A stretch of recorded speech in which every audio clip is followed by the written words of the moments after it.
वाहत असताना ज्यावेळी तो असा टोपलीतून पाण्यातून असा नाकातोंडात जातो, त्याची दुःख तुला नाही कळणार. पुढारी होणं फार सोपं आहे.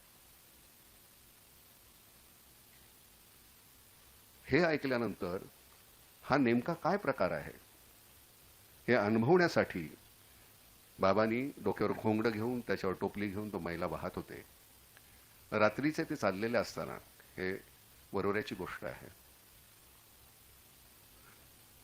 रस्त्याच्या कडेला जो सर खणलेला गटारची होती, पाऊस अतिशय धुवाधार पडत होता आणि तिथं काहीतरी हल्लं. ते काय हल्लं म्हणून बघितलं जवळ जाऊन, तर एक माणूस ज्याच्या नाका तोंडातून कानातून डोळ्यातून किडे येत आहेत असा एक क्षयरोगी आपला कुष्ठरोगी होता तिथे. ते घाबरले, डोक्यावरची टोपली टाकली आणि पळून गेले. त्याच्यानंतर एक गोष्ट त्यांना सातत्यानं त्रास देत राहिली की